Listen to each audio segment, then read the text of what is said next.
Virtual pilgrimage into the itinerary of Ravening Wolff.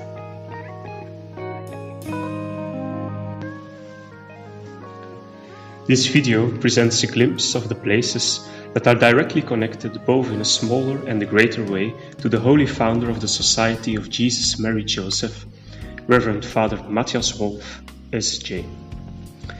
He lived through the years from 1779 to 1857, and geographically his life journey is through 4 countries in Europe: Luxembourg, Belgium, Germany and the Netherlands. Let's briefly travel through each country, focusing on the important places in the life of the Luxembourg Jesuit. It's a pilgrimage, a holy visit and an experience of holiness.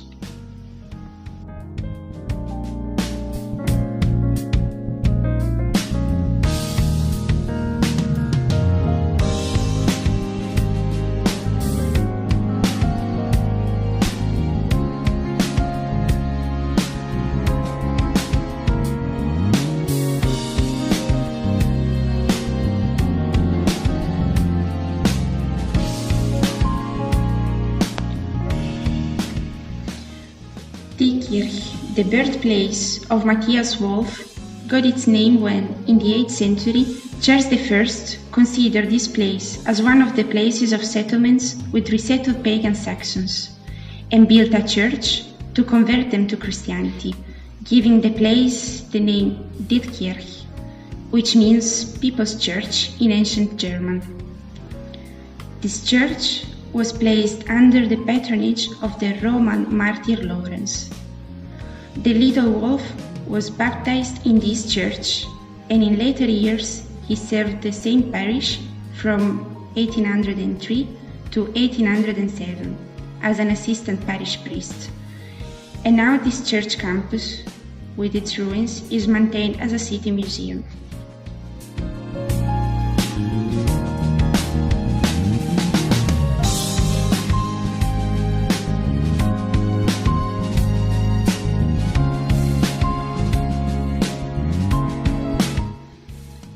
On entering the city, one's attention is drawn to the numerous images, sculptures, and portraits of the donkey.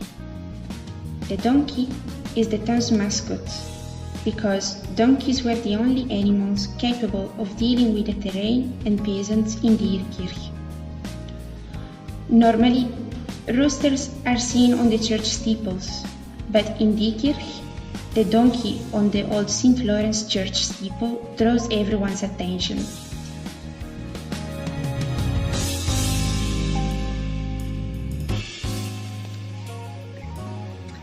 In 1867, the new church was constructed on the site of the Franciscan monastery church. Seemingly, it is to this Franciscan church the boy Wolff accompanied his father every morning at 5 a.m. in the summer and 6 a.m. in the winter to attend the Holy Mass. Also, this must be the place where, as a child of 4 years, Wolff has the memory of his mother's rebuke, not to talk in the church, when he pulled her by the skirt, commenting on the narrow pants of the Jew on the Stations of the Cross.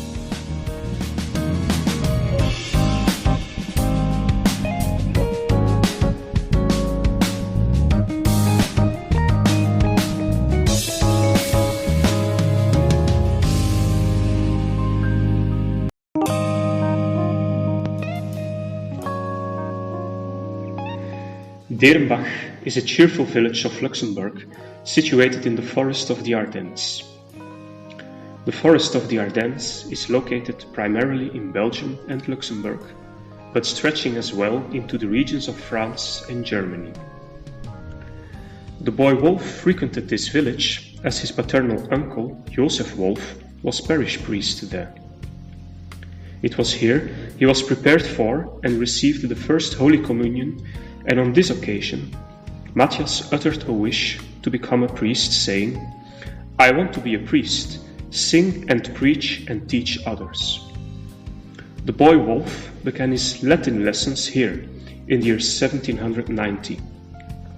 It is to this village Wolff returned as a priest in the year 1802 and celebrated his first Mass in the presence of his uncle, Father Joseph Wolff, and many other priests. At present, Derenbach is thinly populated, with a small chapel at the entrance and a beautiful church slightly away from the village.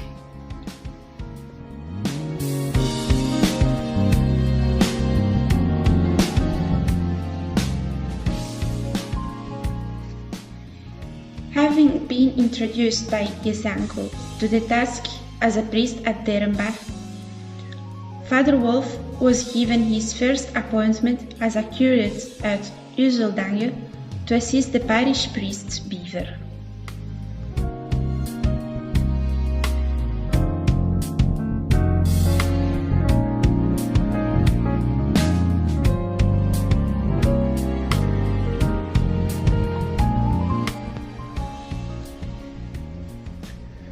Doedelange is another village in Luxembourg, in which Father Wolff was a parish priest from 1809 to 1815.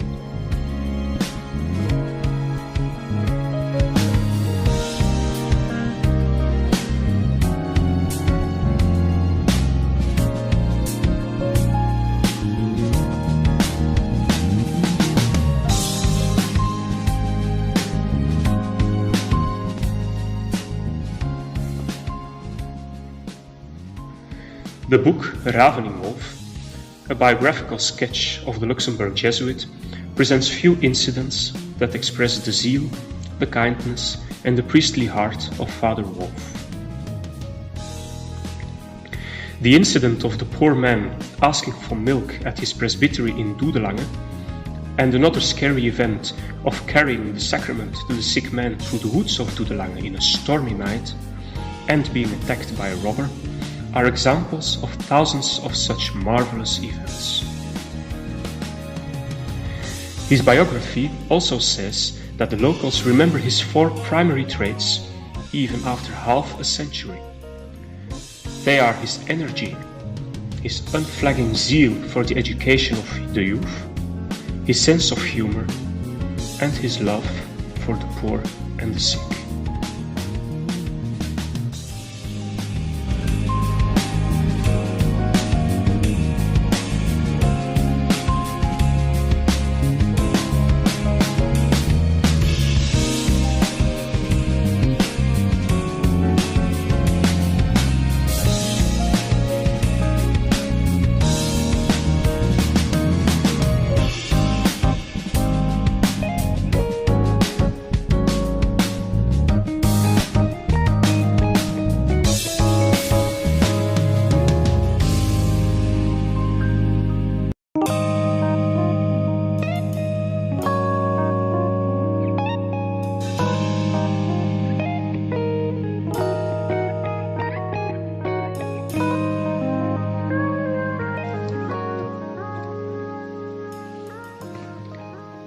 Poedersberg is another village, a substation of Doedelange parish, where Father Wolff carried out his priestly ministry every Sunday afternoon and took special interest to offer religious education to the youngsters.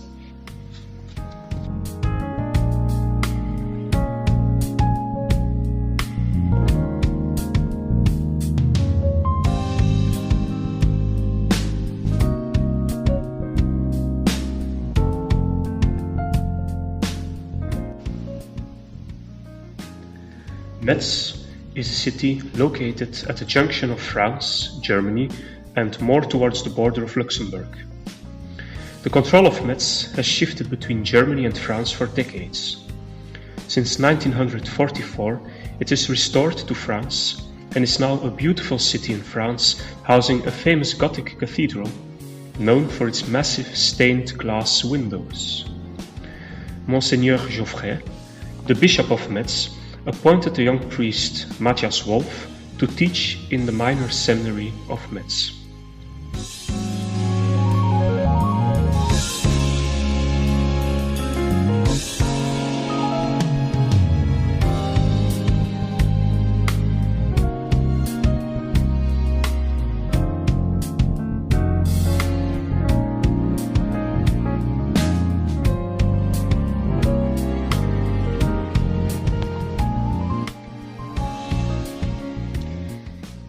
The history of the Abbey of Stavolo, a Benedictine monastery, goes back to the 7th century. This abbey was founded by Saint Fr.Mathias around the years 648 to 651. During the French Revolutionary War, the abbey was abandoned by the monks. Celestin Thèse was the last prince abbot of the monastery. It was to this monastic school the boy Wolff was sent by his uncle Joseph Wolff to study Latin from the year 1791 to 1794. This is the school where Wolff won 99 prizes for academic brilliance, and an elderly Jesuit exclaimed, "What a marvelous Dikirchdomke, carrying off so many and even the best of prizes." Today, we still see the parts of ruins of the abbey, some parts of which are restored and used as a museum, exhibiting the complete history of the Benedictine monastery. The educational institutes of Saint Fr.Mathias continue to function to this day.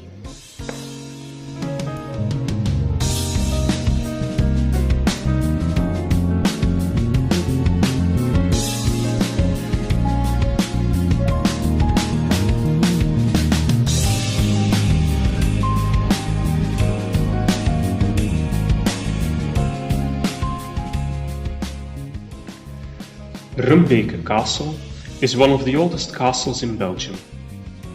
Its history could be traced back to the 9th century, although at that time it was probably more a lightly fortified farm than a real castle. In 1479 it went to the Counts of Thiene, who had the present structure of the castle built. The castle suffered damages during the invasion by Louis XIV of France in the 17th century, and later also during the French Revolution. Shortly after Napoleon's defeat in Russia, in 1814 Pope Pius VII revived the Society of Jesus, and the 22 aspiring novices of the order were housed at this castle, and it was known as a house for spiritual exercises. On February 13th, 1815, Father Wolff, the parish priest of Doedelange, arrived at the Jesuit novitiate at Rumbeke and began the novitiate to realize his dream of becoming a Jesuit. At present, Rumbeke Castle is rented out and used as an office by a company. Sometimes exhibitions are held.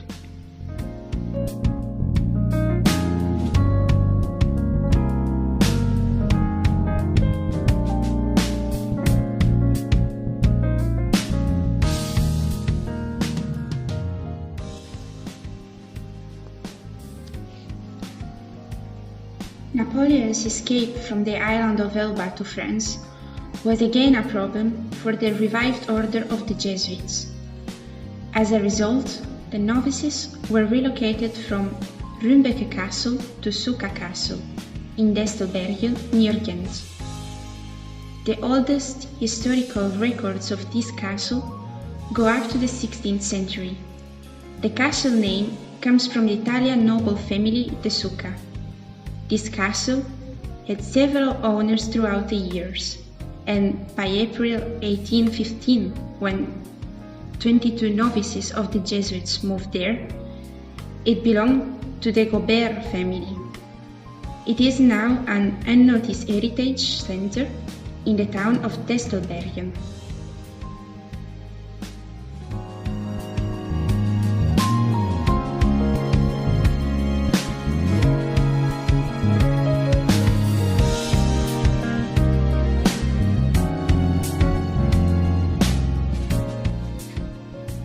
There is also a little chapel on the side of the castle called Bergenkruiskapel, Mountain Cross Chapel.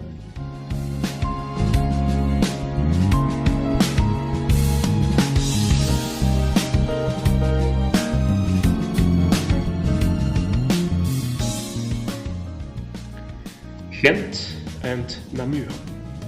These are the cities in Belgium to which the first candidates of the Society of Jesus Mary Joseph were sent for their initial formation with the Sisters of Our Lady of Namur. They were first sent to Ghent, accompanied by Father Wolff from Culemborg, and later some of them were also sent to the Mother House of Sisters of Our Lady of Namur, which is in Namur. The candidates of the Society of Jesus Mary Joseph were trained with the Sisters of Our Lady of Namur from 1819 to 1824.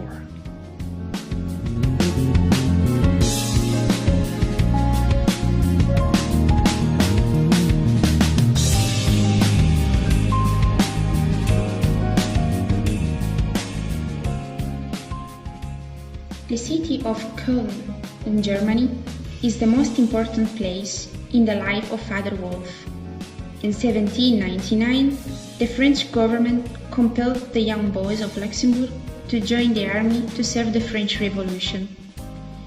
At this time, providentially, Wolff escaped to Köln and began his higher studies in philosophy and theology at Köln University. The huge complex of Köln University and its church from the 13th century is one of the famous attractions in Köln, and since the 16th century, the university complex was under Jesuit management until the suppression of their order. Despite the suppression of the Jesuits, their services at the Köln University were continued under the city's supervision. It is here Wolff found a fatherly friend and a counselor regarding his vocation to the priesthood, in the old Jesuit priest, Father Knipschild.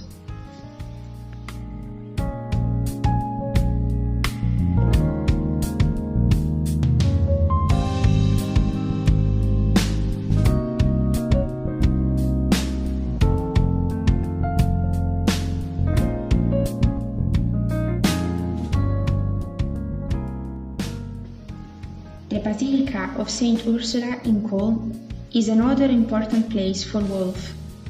While he was a student of Köln University, he went from one church to another, searching for a model who would inspire him. It was here Wolff found Reverend Asterius, a Capuchin. Wolff frequented this church to listen to Father Asterius, and never missed his sermons and tried to imitate his style of preaching as a young priest in later years.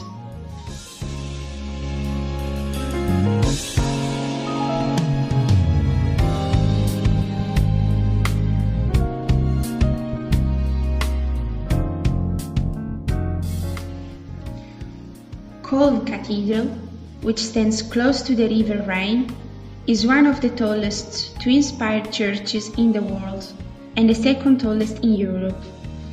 Its history goes back to the 13th century and it preserves the relics of the three wise men from the East. As it is the seat of the Archbishop of Köln, probably it is here Wolff was ordained as a priest by Monsignor de Merle, suffragan Bishop of Köln, on the 25th of April 1802.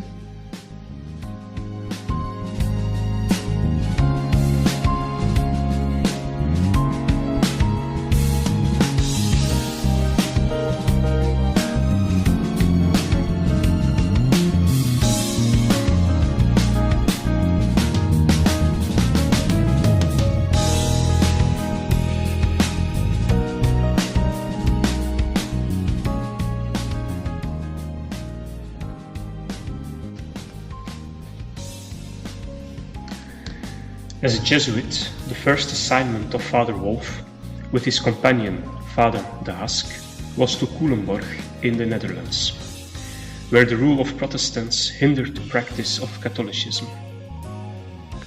Wolff's courage and determination to defend the Catholic faith brought him several times before the town council at the Culemborg town hall. The market area of Culemborg, around which we find the church, the city gate and the town hall, speaks volumes of Father Wolff's courage as he boldly preached the Catholic faith in and around this area. One of the important tasks of Father Wolff and Father de Hask, while defending the Catholic faith in Culemborg, was to renovate the dilapidated Catholic Church. The renovated new church was inaugurated on All Saints' Day in 1817, and later on, in the year 1886, at the same spot, the present church was constructed and dedicated to Saint Barbara.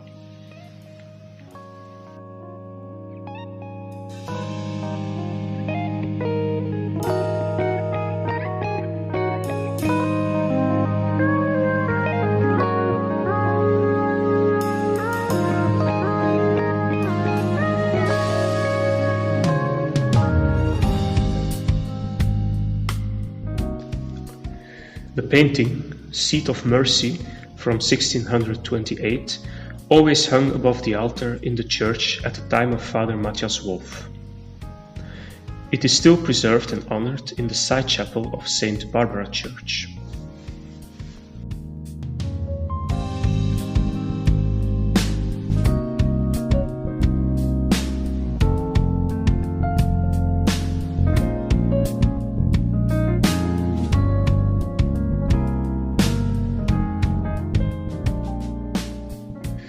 At the same churchyard, Father Wolff was buried with his other Jesuit companions. In the year 1923, the mortal remains of Father Wolff were exhumed and placed at Maria Kroon in the Ridderstraat. And in the year 1957, a small chapel was built on his tomb, and the path leading to this chapel is named after Wolff as Wolfpad.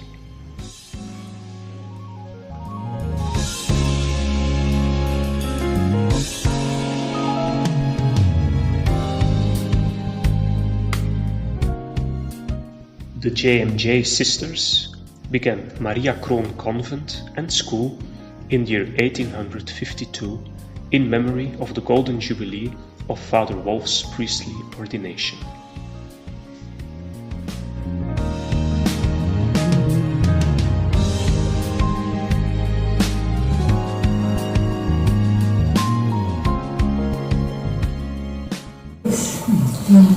But I am so proud of our first sisters in Amersfoort,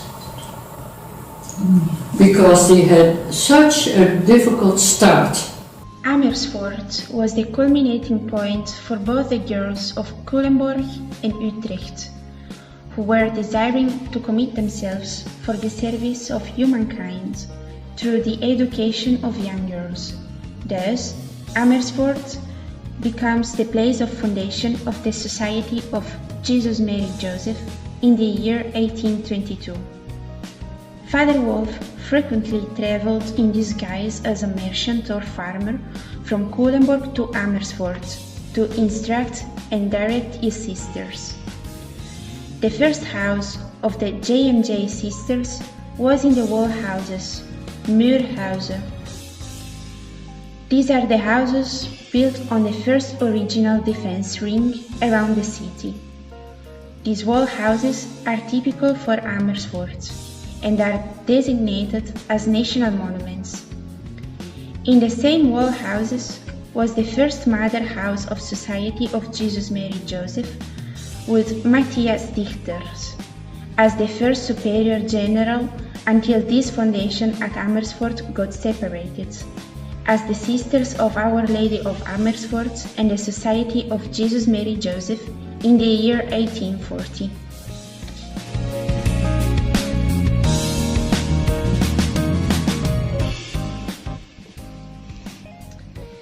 It was here, in the Church of St. Francis Xavier, the first members of the Society of Jesus Mary Joseph professed their vows in 1824.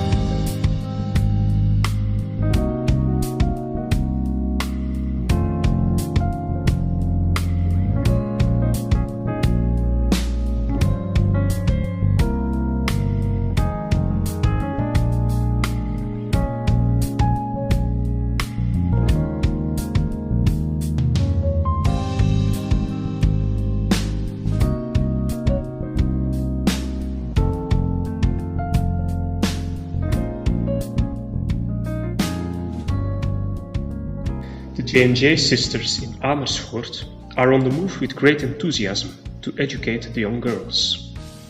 Thus, they were invited to open a boarding school at Engelen in the year 1828, which becomes the second house of J&J sisters after Amersfoort. And in later years, after the separation of the society, this house becomes the mother house of the J&J sisters in the year 1840, with Sister Clara Landman as the superior general. Engelen House, Our Lady of Lourdes Convent, has a connecting passage to the Church of St. Lambertus, which was established in 1285, with a lake view opposite to the house. Probably this might have been the waterway that Father Wolff traveled to help the sisters in their spirituality and mission. Little away from the convent, we witness a war memorial with the names of J&J sisters, along with other people of Engelen, who died in artillery fire in 1944.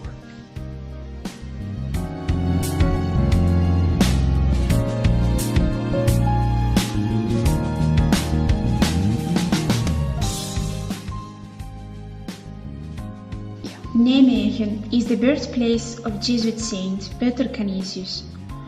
To this city, Father Wolff was sent as a parish priest to the Church of St. Ignatius in the year of 1834 and continued his pastoral work with utmost zeal for the souls until 1846. This church was rededicated to St. Peter Canisius on his canonization in 1925. The church we now see is the new church renovated after the destruction in the bombing of 1944.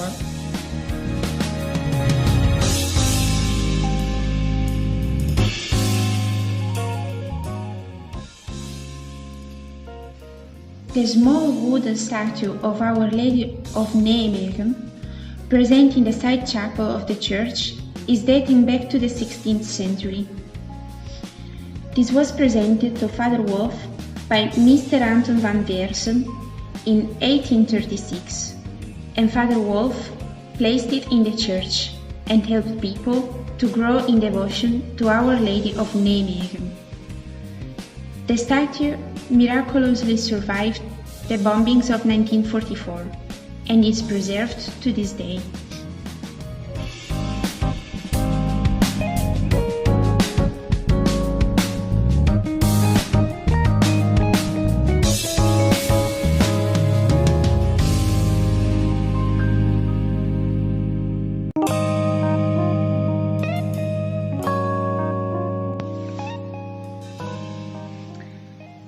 J&J sisters began a school in Nijmegen in the year 1829 at the request of Father Brusseler, who was the parish priest before Father Wolff. The war memorial, the schommel, the swing, is built in the memory of the people who died in the bombings of 1944. Those 763 who died included 24 children and 8 sisters from J&J school.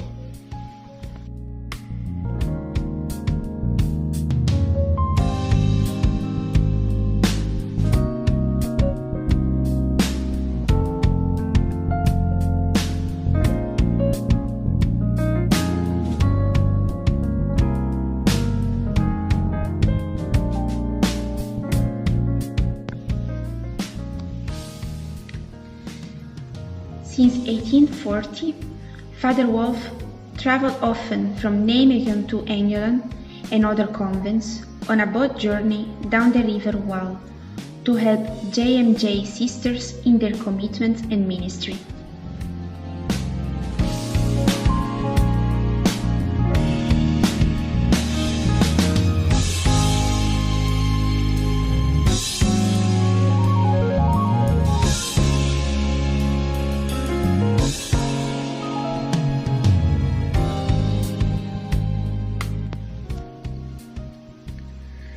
In the year 1970, the mortal remains of Father Wolff were moved from Maria Kroon in Culemborg to the J.M.J. Sisters Cemetery in Heeswijk, where he is venerated to this day.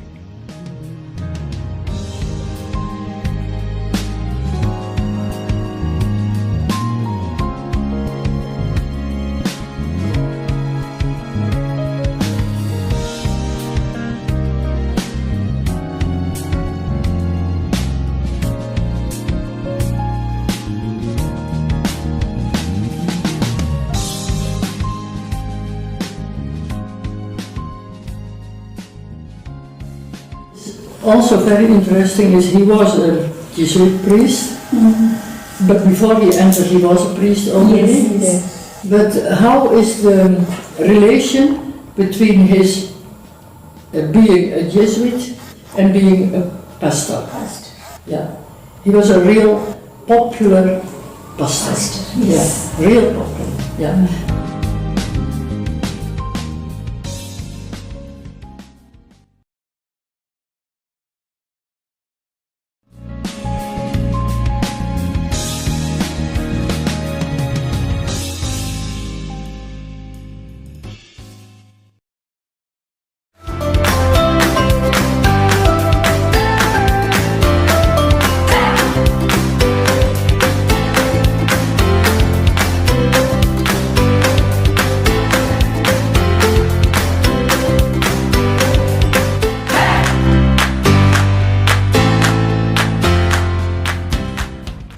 This journey to the land of Father Wolff is a transformational and a life-changing experience for me. This historical knowledge shed light into the spirituality of Father Wolff, leading to my own self-knowledge. Father Wolff was a real soldier. He escaped army only to fight all through his life. No hardship could resist him from doing God's will. He was a tough man with kind heart. For me, this has been a tangible experience of Father Wolff's personality. His spirit of service, compassion, commitment, and perseverance are still felt in the atmosphere of these villages and cities. It's an experience of he is alive.